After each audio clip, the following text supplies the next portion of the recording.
He changed the locks while I was holding my father's hand as he took his final breath. Not an hour later, I was standing in front of our house, my house, still in the clothes I'd worn to the hospice, my hands trembling as the key refused to turn. At first, I thought I'd made a mistake. Wrong key, wrong lock, wrong door. But then I saw the suitcases, my suitcases, dumped by the side of the porch like trash no one wanted. And through the window, her, a woman I didn't recognize, laughing, wearing my robe.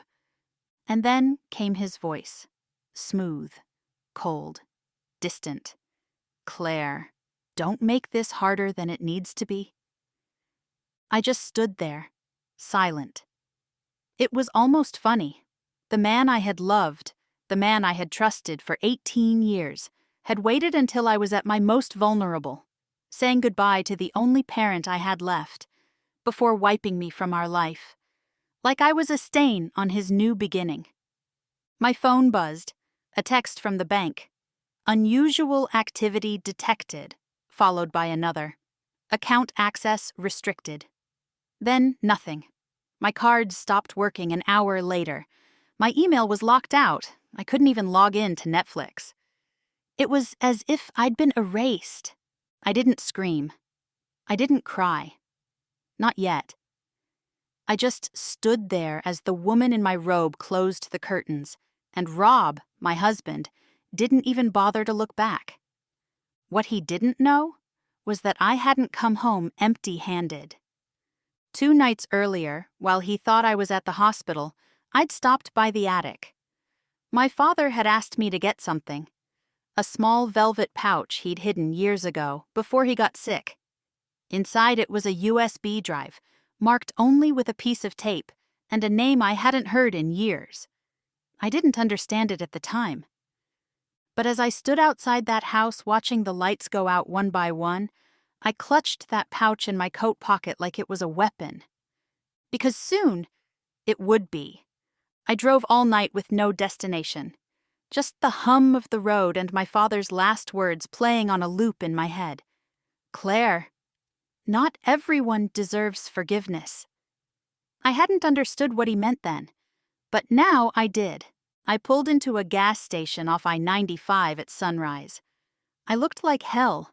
Smudged mascara, crusted tear tracks, hair in a knotted bun I'd twisted in the hospice bathroom. I'd forgotten I was still wearing my visitor badge. I sat there for an hour, maybe more, watching people pass, laughing, buying coffee, living lives that hadn't just collapsed. Eventually, I checked into a motel behind the gas station. Peeling wallpaper, sour sheets, a vending machine that didn't work. Still, it had a lock on the door, and right now, that was more than I had yesterday. I charged my phone using the USB port on the old TV and tried to call my sister. Voicemail, tried again. Same. She was always in Rob's corner. Said I was paranoid, too emotional, controlling. She hadn't even visited Dad in hospice. Now I wondered why. I checked my email. Locked out. Every single one. Business, personal, even my old college account. I tried the bank app. Error, tried calling. For security reasons, this account has been flagged for review. I didn't need a review. I needed food. I grabbed my wallet and walked to the diner next door. The waitress gave me that look. The one you get when you're clearly not from around here, and you're clearly not okay. I ordered toast and coffee and opened my bag on the booth table. I needed answers. Clarity. Anything. The velvet pouch from my father was still there, untouched. I ran my thumb over the stitching. His handwriting on the tape across the USB stick, LV Holdings. The name didn't mean anything to me, yet, but it felt heavy. I plugged it into my laptop and a password screen popped up. I typed in his birthday. Nothing. I typed in mine. Nothing. Then I typed in Claire Bear, the stupid nickname he used when I was little. It opened instantly, and there it was, folders upon folders, spreadsheets, names I recognized from his firm, and others I didn't. Swiss bank account details, fund transfers, company registrations under fake names, Rob's name, my sister's name. I closed the laptop like it was burning me. Rob hadn't just betrayed me. He'd been using me. My father's illness, his company, everything. It was all part of a larger plan. One I'd been too trusting to see. I walked back to the motel in a daze and collapsed onto the bed. I didn't cry. I'd done enough of that. Instead, I stared at the ceiling, every second turning a screw deeper into my chest. I thought about our wedding day, the way Rob looked at me like I was the only woman in the world, the speeches, the promises, the way he kissed my palm when he slid the ring on. And now I couldn't even get into my own house. It wasn't just betrayal. It was strategic, brutal removal. He had timed everything: the hospice visits, my father's death, the lock change. He'd had help, too. He couldn't have pulled this off alone. That woman in my robe? I'd never seen her before, but I'd bet my life savings she wasn't new. Too many things had been coincidences. Last month, the accounting errors I found at Dad's office. The phone call from the IRS that Rob said was just spam. The late-night texts he told me were work emergencies. I ignored the signs. I trusted him. I always trusted him. Until now. I stared at the wall. The USB drive lay on the bedside table, its red light blinking like a heartbeat. I hadn't just lost my home, my money, or even my marriage. I'd lost the illusion of everything I thought was safe. I'd been cast out like garbage. But deep down, something was changing. Not all at once, but enough to make me sit up. Enough to open that laptop again. And that's when I saw it. One of the folders was labeled C. Van Dyke, Contingency. My name. My maiden name. I clicked it open. There was a scanned copy of the house deed, signed over, my signature. He must have forged it. Another document, a notarized statement I'd never written, claiming I voluntarily gave up all marital claims. He was erasing me on paper, too. I stared at the screen, heart pounding. He thought I'd disappear. But he made one mistake. He forgot who raised me. I couldn't sleep that night. Not from fear, from clarity. For the first time in weeks, maybe months, everything made sense. The late nights, the fake apologies, the way Rob flinched whenever I mentioned my father's accounts. He wasn't hiding a mistress. He was hiding a crime. By morning, I wasn't broken anymore. I was dangerous. I took a hot shower and watched the steam peel away the version of me who had cried on the porch. That woman was gone. In her place stood someone else. Someone who'd spent a decade managing spreadsheets and hiding her sharpness behind polite smiles. Someone who, until now, had underestimated herself. I reopened the USB drive and studied every folder, every wire transfer, every piece of evidence. Rob had been stealing from my father's clients for years, funneling money through shell corporations and laundering it using investment accounts in Luxembourg. But here was the kicker. My father had known, at least in the end. He'd started compiling everything before he got sick. That's why he gave it to me. He hadn't just wanted me to protect it. He wanted me to use it. I didn't know how deep the rot went, but I knew one thing. This wasn't just about money. Rob didn't want me out of his life. He wanted me silenced. Because I was the only one left who could connect the dots. I was the liability. He thought I'd run away, collapse, disappear. He had no idea who I used to be. Before Rob, before the soft suburbs and dinner parties, I had a career. I ran audits that brought down firms twice his size. I buried fraudsters without blinking. I stopped because I thought love was worth it. But love didn't change Rob. It only taught him how to disarm me. I packed up the motel room and left a fake name at the front desk. I turned off my phone, wiped my laptop, and paid cash for a bus ticket to a city I hadn't lived in since my 20s. Amsterdam. I still had contacts, people who owed me favors.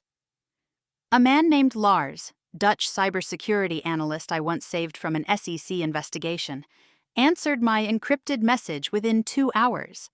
"Come, I owe you." When I landed, I wasn't scared. I was electric.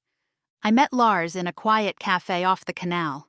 His face aged, but his eyes still sharp as razors. He didn't ask many questions, just scanned the USB, whistled low, and said, "You're sitting on a bomb."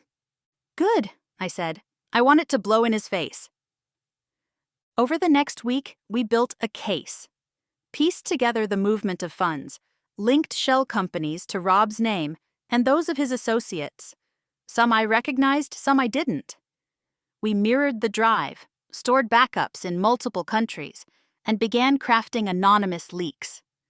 I started feeding documents to financial regulators. Not all at once, just enough to raise flags.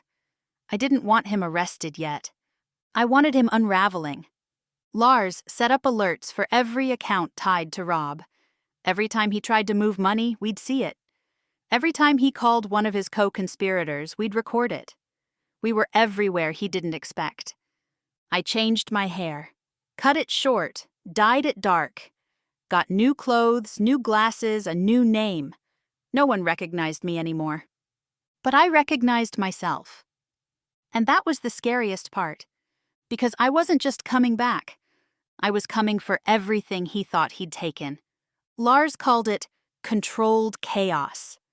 Drip the information, create confusion, let panic do the rest. We started small, anonymous tips to mid-level compliance officers. A flagged transaction here, a suspicious wire there. We wanted attention from regulators, but not full exposure. Not yet.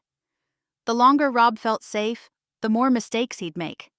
Within a week, one of his offshore accounts froze. Not shut down, just under review.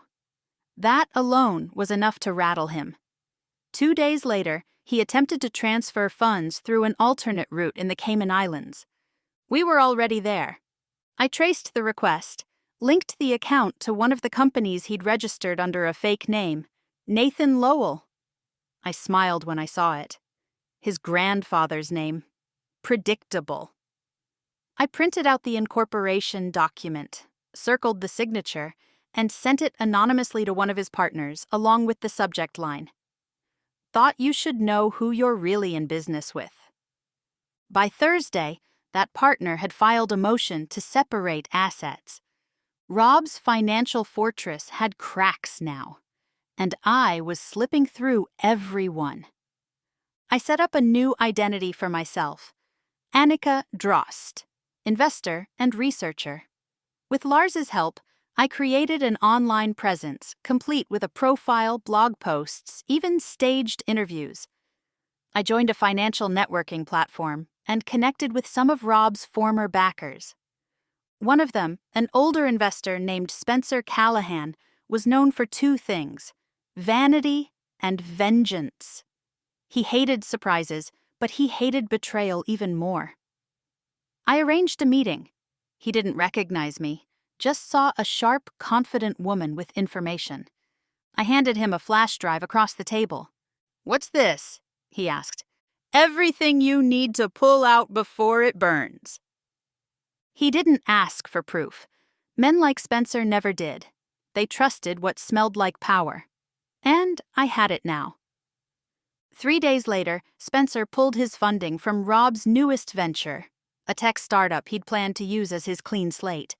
With the funding gone, Rob was forced to explain why. That's when the media caught wind. Articles surfaced. Van Dyke investment collapse? Anonymous whistleblower targets high-profile broker. His name wasn't in the headlines yet, but it was only a matter of time. That's when the panic set in. I monitored his calls. Lars intercepted them and fed me transcripts. Rob begging his new girlfriend, her name was Carly, by the way, to stay calm, to trust him. Her patience lasted exactly 1 more week. She was gone the day the second offshore account went dark. Rob went to the police, claimed he was being harassed, said someone was leaking confidential files. He suspected competitors, a rival firm, maybe even his own team. He never once suspected me. I was careful, surgical, a shadow. Then came the opportunity I didn't expect. A charity gala in Zurich. Rob was speaking there. Lars got me an invitation under my alias. I wore a deep green dress, heels that clicked like punctuation, and a quiet smile. He walked right past me, eyes scanning the crowd, not even a flicker of recognition. I stood near the back during his speech. He spoke of resilience, of financial transparency, and emerging market ethics. I almost laughed. The crowd clapped. I recorded the whole thing and posted it anonymously that night, side by side with documents showing how he laundered millions through those same emerging markets. The video went viral in under 24 hours. Now he was in headlines. Front page. And then came the call from the Financial Crimes Authority. Lars picked it up on the secure line. They're preparing an inquiry, full audit. They're hunting. Rob canceled every public appearance. His firm issued a vague statement about disruptive misinformation. But the damage was done. He tried to regroup, to reach out to old friends. But too many bridges had been burned. He found himself surrounded by silence. He made one last move, a desperate transfer. He tried to hide the last of his liquid assets in a blind trust. But the trust was registered in a name we had already flagged. Lars intercepted the transaction, flagged it through 2 regulators, and blocked it entirely. Rob's net worth dropped 70% in 2 weeks. I watched it all from a quiet apartment in The Hague. I spent my days in a small flower shop beneath the unit, selling tulips to tourists and sipping coffee with a local widow who never asked questions. I didn't need much anymore. Just quiet. And justice. One morning, Lars handed me a manila envelope. "What's this?" I asked. "The final nail." Inside, a recording. Rob, months ago, arguing with my father. The audio was grainy but clear. "You don't understand, Willem. Claire's in the way. She's too close. She's your wife, Rob, not an obstacle. She's a liability." My father's voice calm. "If you touch her, I will bury you." It was enough.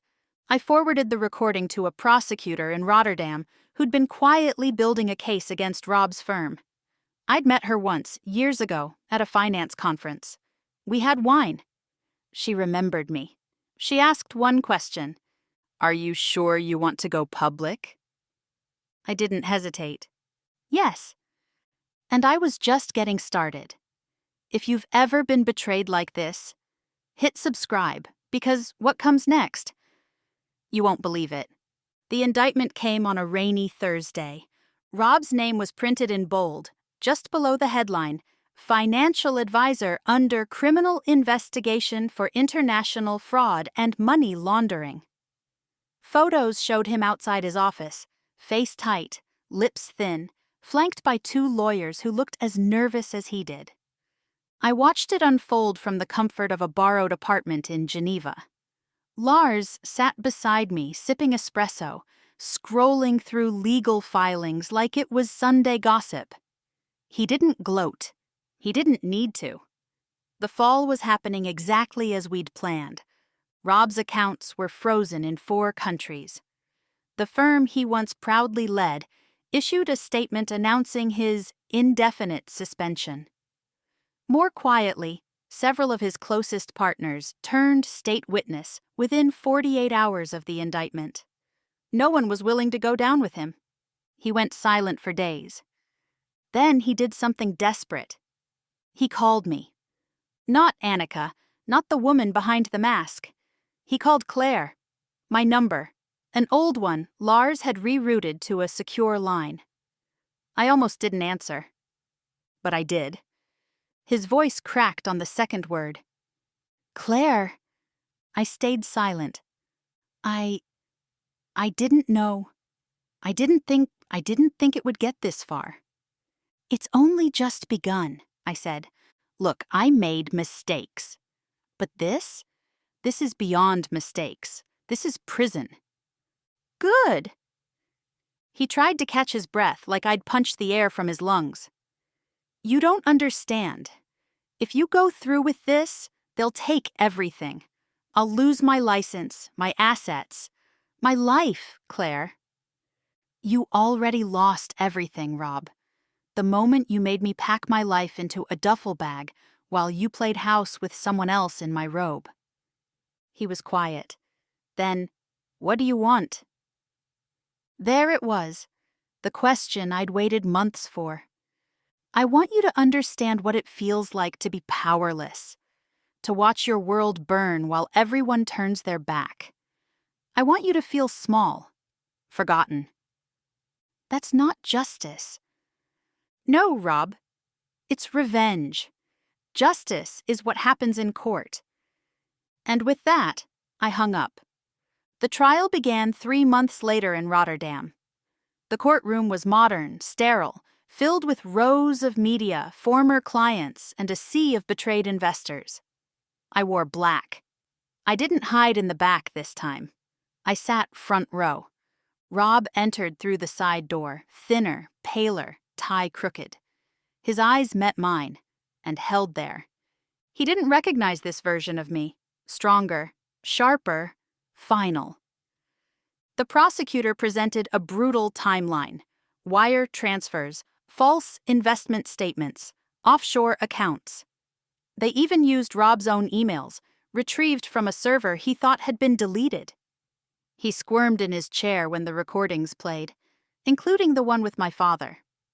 When the judge asked if any additional victims wished to speak, I stood. The courtroom shifted. Some gasped, some whispered. My name is Claire Van Dyke, I began. You may know me as the defendant's wife. I knew him as something else. My future. I paused. No tears. No drama. Just truth. I trusted him. I gave him access to my family, my finances, my life, and in return, he used that trust as a weapon. What he did to me was personal. But what he did to others, stealing pensions, hiding money, bankrupting families, that was calculated. Cold. He is not a victim of pressure or misunderstanding. He is a predator who mistook love for weakness. The judge thanked me. Rob didn't look up. By the end of the trial, the outcome was certain. Guilty. On 5 counts of fraud, 3 of money laundering, and 1 of conspiracy. His sentence, 14 years. He blinked at the number like he expected it to change. They led him away in cuffs, and I didn't feel triumphant. I felt clean, like I'd finally washed the last trace of him from my skin. After the trial, the firm dissolved. Clients received partial restitution. Investigations widened into his former colleagues. Some resigned, some were indicted. My sister tried calling me after seeing her name appear in leaked emails. I didn't answer. She made her choice when she co-signed his schemes. Blood doesn't buy forgiveness. I returned to the States 6 weeks later. With the proceeds from the sale of one of the assets listed on the USB, a gold bar hidden in a deposit box under my name, I purchased the house Rob once locked me out of. It was gutted, abandoned, repossessed by the bank. I bought it outright. Not to live in, but to repurpose. I renovated it and opened The Second Key, a transitional home for women recovering from financial abuse, emotional manipulation, and betrayal. Every room was designed with dignity. No woman would stand on that porch again and feel what I felt. One morning, I pulled into the driveway and found a familiar car idling down the street. Rob's brother. He didn't get out. He just stared at the sign, then at me, then drove off. A week later, I received a letter from prison. From Robert, I didn't open it. I burned it in the garden behind the house. Some doors stay locked for a reason. 6 months later, I no longer thought about him when I woke up. The air felt different, lighter. I brewed coffee without flinching at the silence. No half-empty mugs. No silent treatment at the breakfast table. Just peace, deep and still.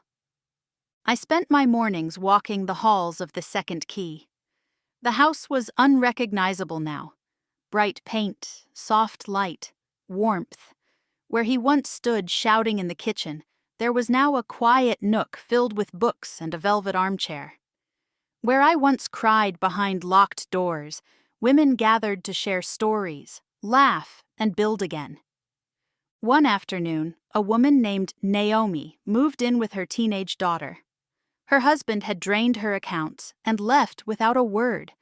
She carried nothing but a backpack and a folded eviction notice. I didn't offer sympathy, I offered strategy.